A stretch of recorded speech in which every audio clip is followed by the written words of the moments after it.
तो एक वाइब्रेशन का कितना आ गया 1.2 सेकंड। एक वाइब्रेशन का टाइम कितना आ गया 1.2 सेकंड। स्क्वायर फाइंड करो टी स्क्वायर। टी स्क्वायर क्या आ गया 1.44 L divided by t square क्या होता है 40 नहीं 40.5 डिवाइडेड बाई 1.44 40.5 डिवाइडेड बाई 1.28 क्या है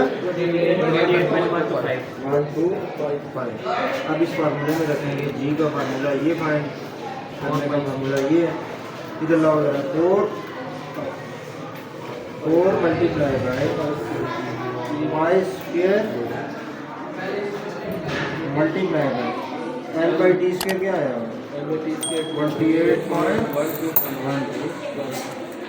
कितना आ गया 1110 ठीक है 11.10.3 बेसिकली आपके पास 986 यही होता है ना जी की वैल्यू 986 टाइम्स 986 होती है। इसको आप अगर डिवाइड करें किससे 100 से तो ये आपके पास 11.10 हमारी आ गई। अभी जी की वैल्यू ये हमने फाइंड की लेट से कितनी आई है 11.10 क्योंकि होती क्या है आपके पास 9.8 या 10 आप यूज़ करते हो ना। अभी क्या आई है 11 अभी इसमें एरर है।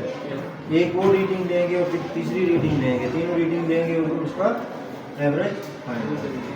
आपके पास वो वैल्यू कितनी आ जाएगी 9.8 या 10 के करीब आ जाए तो ठीक है एग्जैक्ट नहीं है 9.8 ही आएगा। आगे बात की समझ ये तो आप ऐसे जी की वैल्यू बाई यूजिंग कंट्रोलर